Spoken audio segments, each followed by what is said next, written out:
Kathleen Grace is a producer, writer, and director who's been creating web content since the early 2000s, including the 2006 hit hipster series, The Berg. Please join me in welcoming Kathleen. Thank you, Scott and Digitas, for having me today. Good afternoon, everyone. So while I'm the Chief Creative Officer of NewFront Digital, first and foremost, I'm a creator. From uploading my web series in 2006 to building the YouTube Spaces, I've always approached this business as a creator. As creators, we're always trying to understand how and where to find our audiences.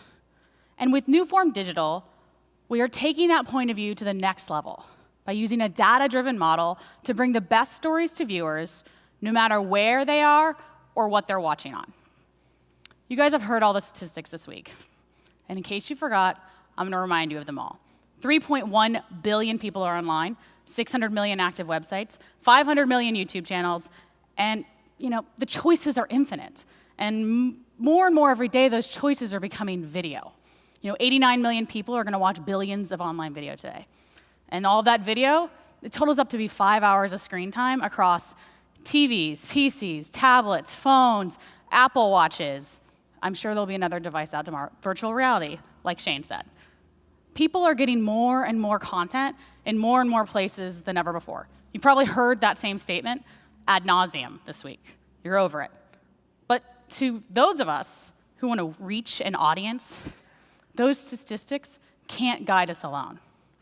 We are faced with a daunting task. How do we create compelling stories that reach these new kinds of fans? As marketers, you're trying to solve for that. As an entertainment company, we wake up every single morning and ask ourselves that question. And that's the question that Ron Howard and Brian Grazer were asking themselves, along with Discovery Communications, 1 year ago, when they partnered to create NewFront Digital. NewFront is a new kind of studio.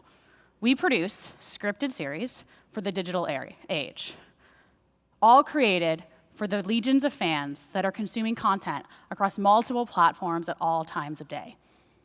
We develop, we produce, and we distribute all under one roof. Our unique approach to development is really what sets us apart from everyone else producing right now.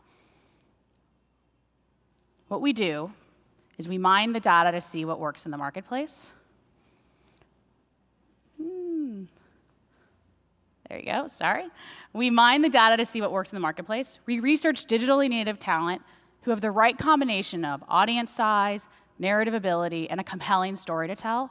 Then we produce with digital efficiency, and we build those series to be consumed across a fragmented media landscape, across Instagram, Facebook, Snapchat, Vine, YouTube, our own destination sites, whatever the strategy needs to be done for that story. And this is the foundation that forms the stories that your audiences will discover, love, and share.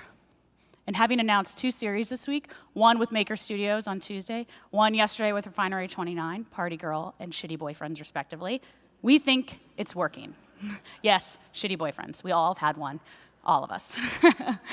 So when Scott asked me to speak today, he asked that I bring forth a revelation around data and creativity. Not surprising, I spent 3 years at Google. I did drink the data Kool-Aid. They kind of make you drink it.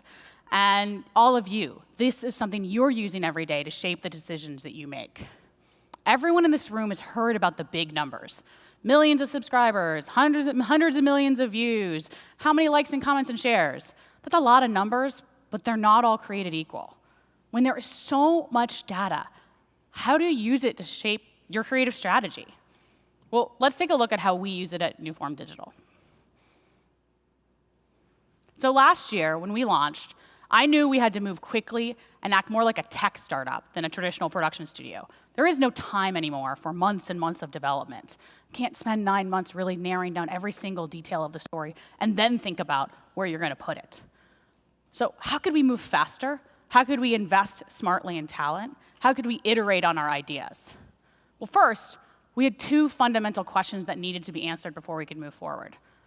Can digital native talent produce scripted cinematic series? And will their audiences even watch it when they're used to watching daily vlogs and quick little tutorials? Will they watch that? So that led us to create what we call our Incubator Model. Here's what we did. We researched and targeted YouTube talent who not only had a good amount of subscribers, but a highly engaged audience. We looked at recency of engagement, when those channels subscribers were acquired, and where those subscribers live.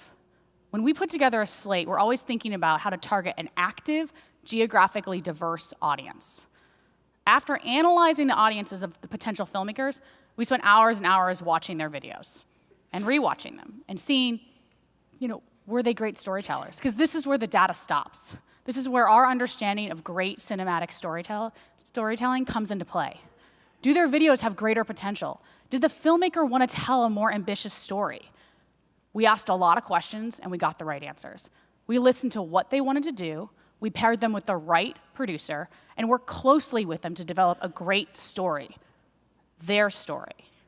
And once we wrapped production, we uploaded those shorts onto YouTube, onto all of their channels, all on the same day. And then we waited for the results. The comments rolled in, and then the data became clear. NewForm shorts were watched 250% longer than the YouTubers' typical videos, and they had 60% more engagement. The fans not only watched, but they loved to see their favorite digital filmmakers being ambitious and being supported by more traditionally known filmmakers like Ron and Brian. Let me give you a specific example. We work with Graceffa. Sorry about that, guys. His videos are typically 3 to 4 minute long vlogs about his life. Check it out. Hi guys. Good day everyone. I'm at VidCon with all these crazy people. I love collaborating with YouTubers. Joey Graceffa. Lions and tigers and bears alive. I'll see you guys tomorrow. Goodbye. He's very cute, and probably every 13-year-old girl you know loves Joey Graceffa. Last year I had lunch with him at VidCon, and I didn't really realize it until I looked up, and there were literally 200 girls waiting outside the restaurant for us. We had to be snuck out the back. I was like, this is insane.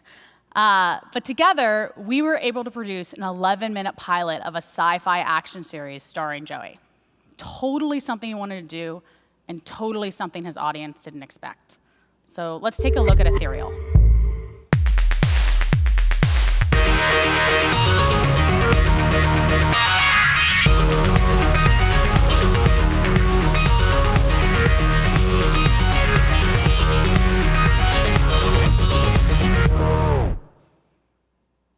So normally his audience watches about 2.5 minutes of his videos. In the case of our 11-minute short, Joey saw an audience increase of up to 10 minutes per engagement of the short. That's almost 500% more engagement. But let's look at it another way. We produced a 2-part short called Instant Getaway with Joe Penna, who's more commonly known as Mystery Guitar Man. Each part of the short was over 15 minutes long. Joe's videos average about 5 to 6 minutes and get just under 2 minutes of audience retention. In this case, each part of Instant Getaway got more sustained audience for more time, averaging about 15 minutes between the two shorts. But if you take a closer look, you'll see how Instant Getaway stacks up against your average audience retention graph on YouTube. You'll see that we're retaining more of the audience for longer. From my experience at YouTube, all videos have that dip on the outset, where users click away no matter what the content or the quality is.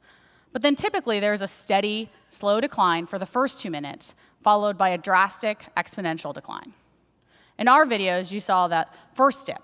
But more importantly, as you can see in this example, the audience stays engaged and watches for a longer time. So not only are we having an absolute increase in engagement, this scripted finished production is engaging audiences on a relative basis versus the content this audience is typically watching on these channels. In both cases of Joe and Joey, we're seeing high retention of audience on a specific video. But let's talk about who that audience is, because not every viewer is created equal. This fall, we're premiering our series Oscars Hotel on Vimeo On Demand. We're working with British filmmaker PJ Lagori, who's on the left in the snappy sweater. He is not only an impressive storyteller, to give you an idea of the kind of videos he makes, he hand makes every single prop on camera, and it's both writes, directs, and stars in the videos. He reminds me of an early Michel Gondry, because all of his stuff is handmade. His favorite material is cardboard. He has a really great British sensibility about comedy. But he's also different from a data perspective. PewDiePie, who's the Swedish gentleman at the top, has 32 million subscribers, and according to Tubular Analytics, has a 7% engagement to views ratio.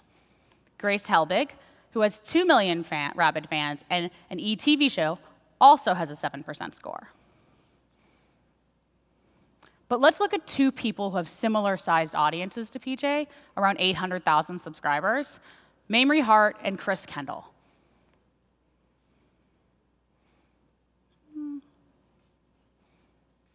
They both come in around 8%. Let's look at PJ.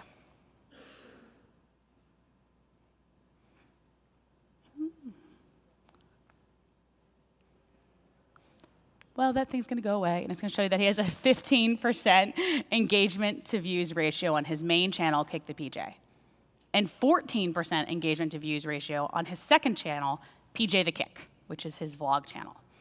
So his audience, his fans, take action. They like, they comment, they share twice as much as Grace Helbig's fans. And when you're thinking about driving fans to download, to pull out their credit card and download a series on YouTube, on Vimeo, that is a significant piece of data. Think about that when you're thinking about, will they retain what this ad looks like? Will they click through and buy that product? They love PJ.